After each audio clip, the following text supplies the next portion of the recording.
మిత్రులారా, Tirupathirao YouTube channel కి స్వాగతం, సుస్వాగతం. మీరు మా ఛానల్ ను మొదటిసారిగా చూస్తున్నట్లయితే మా ఛానల్ ని సబ్స్క్రైబ్ చేసుకోండి. మరిన్ని వీడియోల కొరకు సబ్స్క్రైబ్ బటన్ ప్రక్కనే ఉన్న బెల్ ఐకాన్ ను క్లిక్ చేయగలరు. గుళ్ళో గంటలు ఎందుకు మోగిస్తారు?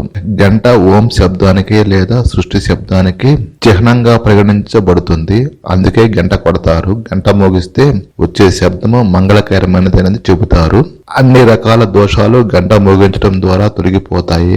గంట శబ్దం క్రమం తప్పకుండా ఎక్కడ వస్తుందో అక్కడి వాతావరణం ఎప్పుడూ స్వచ్ఛంగా పవిత్రంగా ఉంటుంది. భగవంతుని దర్శనానికి ముందు మనసు లోపల బయట కూడా మెలకువ శ్రద్ధ పెంచుకోవడానికి గంటలు మోగిస్తాం. స్కంద పురాణం ప్రకారం గుడిలో గంట మోగించడం వల్ల మనిషికి 100 జన్మల పాపాలు నశిస్తాయి.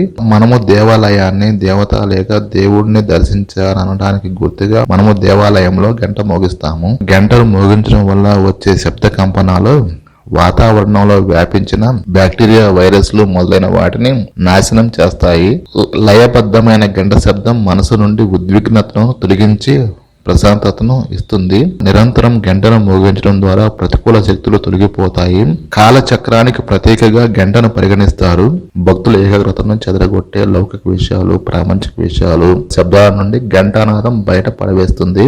ఆగమత్తాంతు దేవనం గమనార్థంతు రాక్షసాం కురు గంటారావం తత్ర దేవతాహ్వాన లాంఛనం. అంటే దైవీపరమైన సద్గుణ శక్తులు నాలో ప్రవేశించుగాక, నా గృహంలోను హృదయంలోను అసురి శక్తులు వైదొలుగాక అనే ప్రార్థన గంటారవంలో చేస్తాము.